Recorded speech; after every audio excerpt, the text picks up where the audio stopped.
বিচার প্রক্রিয়ার সঙ্গে যখন যুক্ত হতে যাচ্ছি তখন দেখলাম যে একটা ভুয়ো ইমেল এসেছে। সেখানে বলা হচ্ছে যে এই জজ কোর্টে প্রচুর বোমা রাখা আছে, যখন তখন বোমা মেরে উড়িয়ে দেবো।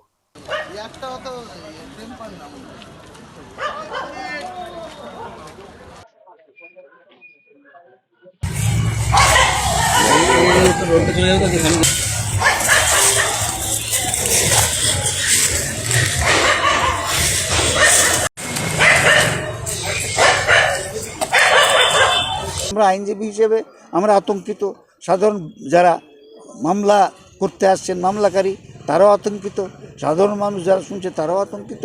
মঙ্গলবার দুপুরে আচমকাই কড়া নিরাপত্তার বলয়ে মুড়ে ফেলা হলো বহরমপুর জেলা দেওয়ানি ও দায়রা আদালত চত্বর। আনা হলো স্নিফার ডগ, মেটাল ডিটেক্টর দিয়ে জায়গায় জায়গায় করা হলো তল্লাশি। গোটা আদালত চত্বরে শোরগোল। জানা গেছে উড়ো চিঠি আসে আর সেই চিঠির পরিপ্রেক্ষিতেই এই তৎপরতা।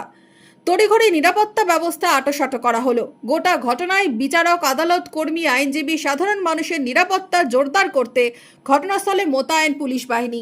উড়ো চিঠি নিয়ে শোরগোল গোটা আদালত চত্বরে। এটা দেখুন, নিছক একটা ইমেলে ভুয়ো হলেও পরে পুলিশ প্রশাসন তৎপরতার সহিত এবং জেলার যিনি পুলিশ প্রশাসনের হেড মাননীয় জেলা সুপার এবং সুপারিনটেন্ডেন্ট অফ পুলিশ এবং ডগ স্কোয়াডের যারা দেখলাম একদম তড়িঘড়ি জজ কোর্টে এসে স্নিফার ডগ নিয়ে এসে তাদের পুলিশ প্রশাসনের ফোর্স নিয়ে এসে বিভিন্ন জায়গায় তল্লাশি করেছেন। এটা আমরা দেখলাম এবং এটাও আমরা এখন পর্যন্ত নিশ্চিত হলাম যে কোনো জায়গায় কোনো বোমা পাওয়া যায়নি এবং আমরা এটা শুনে খুব আতঙ্কিত বোধ করছিলাম যে বিচারকদের কাছেও এরকম ইমেল আসতে পারে বা একটা কেউ ভুয়োভাবেও পাঠাতে পারে। এটা খুব আতঙ্কের বিষয়, এটা হওয়া কখনোই বাঞ্ছনীয় নয়।